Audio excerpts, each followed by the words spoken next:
Zaldrizes buzdaris gosdau.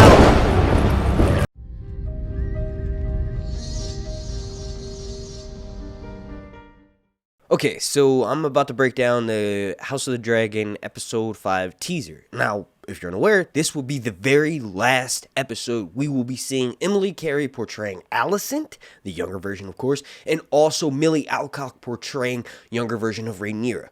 So, go and follow them on social media and go and, make sure that you let them know we're all big fans of all the work they've done so far. Because from here on out, they're going to be portrayed by the older version of Rhaenyra will be portrayed by Emma Darcy. And they will be pretty much Rhaenyra for the rest of this series. And then also, Olivia Cooke will be playing the older version of Alicent. She will also be playing Alicent for the rest of this series. So make sure you are aware of that and just let them know. We really appreciate how they've brought these characters to life so far, and we may eventually see them again in the Corlys the Sea Snake spinoff. Okay, so in the first couple of scenes, we have the Velaryon fleet arriving, and Viserys goes out to meet Rhaenyra with Corlys. Now, I'm going to talk about this here in a second, but I actually think that the voiceover that we get at this time, Viserys is actually talking to Corlys. So they're probably going to go to High Tide / Driftmark. Most likely High Tide, because at this point in the story, Corlys has had his wealth established for a while, and he rebuilds a new seat of power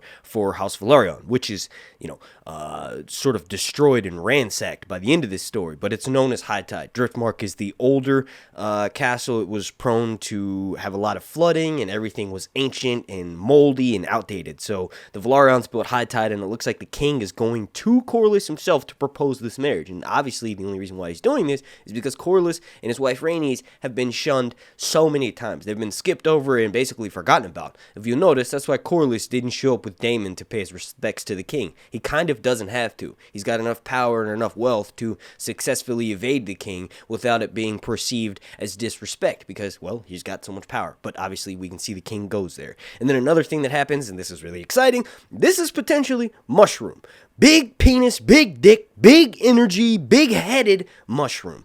Now, it could just be a background dwarf that's playing the drums at Rhaenyra's wedding, but it would be insane if Condal, the showrunner of this show, and Miguel Sapochnik, he's leaving at the end of season 1, so we're going to have a new showrunner for season 2, but also Ryan Condal, the heart of this series, the guy who George entrusted to create it, from the ground up, and then Ryan Condal's what I'm talking about. He evinced Miguel to come on, right? But this is potentially Mushroom. Like I was saying, if Condal has a dwarf in this show and we haven't seen Mushroom yet, and that's not Mushroom, that'd be insane. This guy's probably going to be reappearing throughout the season, and then maybe in season 2, he'll have like actual scenes where he is like showing how his testimony is true, or basically he'll be giving counsel to Rhaenyra and telling her to do something called the Calling of the Dragon Seeds, where basically Rhaenyra and everyone on her side thinks, we need more dragon riders, let's do something like search the island of Dragonstone and the surrounding areas for anyone with Valyrian and Targaryen blood that could potentially ride a dragon. And then the third thing we see is Velaryon oars dipping in the ocean. The only reason why I'm saying this, or taking the time to say this, is because oars are very important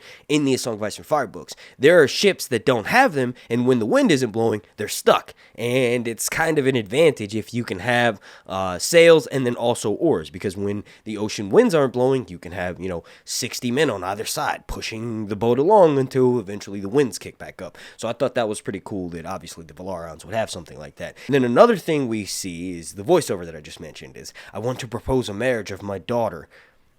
And that's sort of happening while all of these scenes are happening, where we see Mushroom playing the drums and the Velaryon fleet arriving and Viserys going out with Rhaenyra to meet Corlys, and then also, where the Velaryon oars are dipping into the ocean. All right, now real quick, if you're unaware, my channel is being shadow banned by YouTube. If you don't believe me, type in House of the Dragon in incognito mode. That's really important. You got to make sure you're in incognito mode so that way your actual watch history and the fact that you may be subscribed to my channel doesn't influence your search history. But when you do that, and when you're in incognito mode, or when you're in private mode or whatever, you type in House of the Dragon, none of my videos show up. Literally none of them. Even the ones that have gotten 10,000 views and like 1,000 likes, they still don't show up in YouTube's ranking system. So what I'm doing to combat that and beat it to a bloody pulp like Jon Snow did to Ramsay is to asking you all to just continue to like, continue to subscribe, and make sure you turn those notifications on, because eventually YouTube will get the alert. Hey, people actually do want to watch this guy's content. Let's share it and make sure that, you know, it's getting as much eyes on it as possible. And also, real quick, another way to support me if you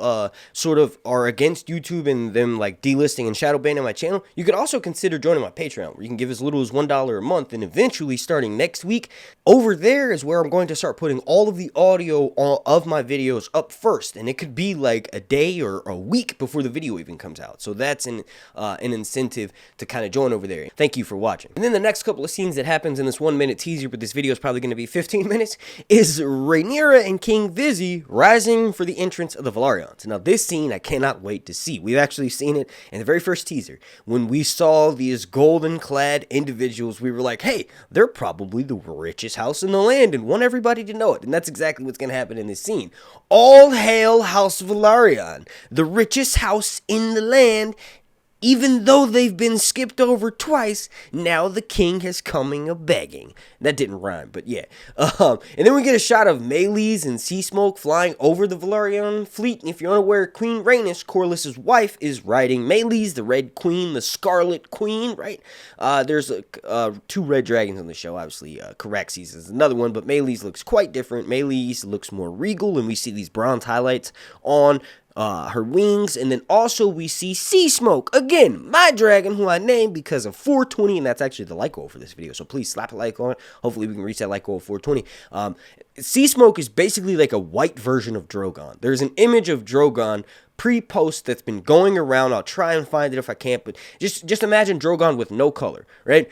That image has been circulated online, and people are saying this is Sea Smoke. It's not. It's actually not Sea Smoke. It's actually Drogon, right? But the idea is there. This is very much what Sea Smoke looks like. Sea Smoke is very similar to Drogon, and is just the coloring is totally different. It's got like a white gray coating over it. You all let me know if you think this down below, because I've seen this commented a few times. Do you think these colors on the dragons make them look less realistic? I will say that I do kind of agree with the rhetoric. With the natural colors of the reptilian, like more of what Daenerys' dragon looked like on the TV show, that did look a little bit better in CGI, and that's because it's the darker colors. So these brighter colors are kind of harder to get the exact perfection of the dragon down because they're so bright, whereas usually where there's a darker, not as well lit scene, it's easier to get away with CGI and make it look more realistic. Enter Game of Thrones season 8 episode 3, right? There's a lot of CGI in that episode. This is why it's so dark. Let me know what you think down below. Do you think these colorful dragons have affected the CGI negatively? Or do you think like what I think, which is that, yeah, they could be a little bit better, but ultimately as the seasons progress, they're going to get better and better about coloring these dragons. And I'm just glad we have book-accurate dragons, the way they look on screen. And then let me know down below in the comment section. And then the next scene that we see is a shot of Rhae looking out at the sea, right? Rhaenyra is looking out at the ocean. And then that's quickly followed by a shot of Corlys and Rhaenys embracing and talking about how Rhaenyra's succession will be challenge. Now, if you're wondering, backtracking a bit, the scene where Rhaenyra is looking out at the sea, this is probably these images that came out while they were filming, where the actor Theo Nate was walking along the beach with the actress who's playing Rhaenyra, obviously Millie Alcock, and the two of them are kind of like courting each other. So what? Somewhat. This is probably where Rhaenyra, because of Theo Nate's reaction, because of young Laenor's reaction, I think Rhaenyra is basically telling him, this is how it's going to be. I'm doing this because I'm forced to. We're both dragon riders. I respect that, but ultimately, you're going to do your thing, I'm going to do my thing, right? That's kind of what I feel like is happening in this conversation. Basically, Rhaenyra is checking his power and letting him know, like, yeah, your dad may be the strongest house in the land and the richest people in the world, and you yourself may be a dragon rider, but I am Rhaenyra of House Targaryen, and I'm more powerful than you, kind of thing. And then we have the Lannisters arriving, which, if you're unaware, Tyland and Jason are being played by the same actor Believe it or not, they're not actually twins.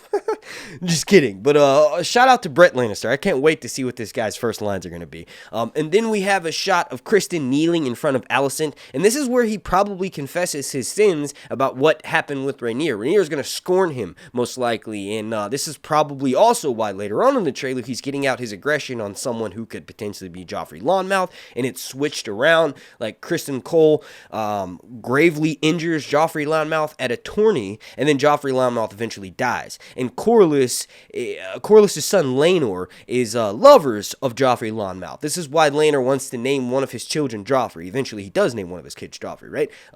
But eventually, the injuries that Joffrey Lonmouth receive at the tourney where Kristen Cole beats him mercilessly, he ends up dying from it. So I'm pretty sure Joffrey Lonmouth may die from these wounds or whatever he's receiving, because it also looks like he may be potentially stabbed in the eye. And then also we see Laenor getting shoved by a dude in the red shirt, and basically what's all happening, this is at Rhaenyra's wedding, or maybe like a feast before the wedding kind of thing, although I feel like it's at the wedding, and everybody can't handle their alcohol. Harwin ends up breaking one dude's nose. It looks like he knocks out a Velaryon guardsman, and then everybody starts brawling, and the fight between Kristen Cole and the dude happens. Maybe Kristen Cole is beating up Harwin, because maybe Rhaenyra has already started hooking up with Harlan. Who knows?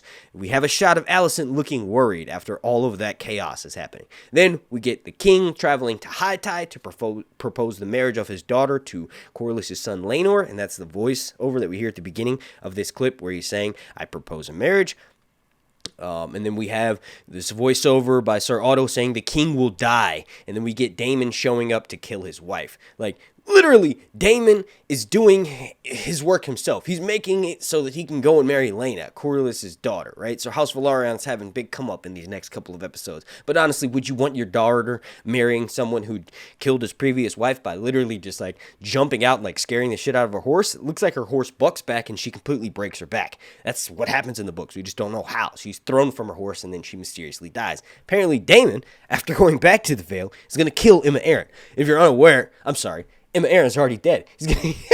He's gonna kill his wife, Rhea Royce. And if you're unaware, this is a picture of Rhea Royce that we got from while filming. Her armor looks awesome, right? And House Royce in the books wears these awesome First Man runes armor, and on the TV show we didn't really get that at all, but Daemon's gonna end up killing her. After the voiceover of Sir Otto saying the king will die, we get a shot of Viserys with his arm, and it looks as though it's literally about to fall off. This looks like it's something out of the fly. Now, I could be wrong. I could be jumping the gun. Those could be bandages with medicine on them, but I feel like in order for this show to one-up the book, King Viserys is going to lose his entire arm. He's going to be armless. And in George's books, there's kind of like this repeating element and this repeating thing where like people will lose an arm or lose a leg. Like Jaime loses his hand and he becomes this different person. And then in this story, spoiler alert, when Rhaenyra gets eaten by Sunfire, Aegon II's dragon, the only thing left behind is her leg. So it'll be interesting to see this king lose his arm and then eventually die. It's kind of a loosely repeated theme in George's books. It's like either someone gets eaten and it's just a leg left behind, or when Larry's the Clubfoot dies, he says, "Can you please chop off my foot so that way I can die and not have this thing attached to me?" So I thought that was kind of funny and kind of crazy that they're taking it up to the next level. Remember, in the books, Theon is totally dickful. He totally has his dick, his balls and everything. It's all still there. The only thing he's really missing is fingers and teeth, and like he's gravely tortured. And like the TV show had Ramsay go a step further and cut off his dick. That does not happen in the books. It's not even really insinuated in the books. They kind of just like took it a whole nother level, right? So that's what Ryan Condal's probably going to do, something similar for this show, and make Viserys lose his entire arms. Make it even more obvious that the Maesters are poisoning him. And if you don't believe me, let me know down below and I'll explain it to you and convince you. The Maesters have been poisoning Viserys this entire time, and they helped pick him and put him on the Iron Throne. Like I did a live stream with my buddy Robert from In Deep Geek, and we basically laid it out for everybody. The Maesters counted the votes. They decided who was going to be the next ruler. And it doesn't really make sense because there were a bunch of houses that pledged for the other candidates, Rhaenys being one of them. So it doesn't make sense that it was this landslide vote of everybody, all the higher up houses in Westeros. You know, that tourney that we saw, or the council that we saw at the beginning of the show in 101 AC, it doesn't make sense that it was a landslide victory for Viserys when there were so many other houses that proclaimed for the other candidates. Laenor, Laena, Rhaenys, right? They all had votes too. Where did they go? The Maesters wanted Viserys to sit on the Iron Throne because he's weak and doesn't have a dragon, and he's really easy to corrupt, he's amiable, and he's easy to poison. Really easy to poison. You think they'd be getting away with this shit if it was Daemon on the Iron Throne? No, they wouldn't.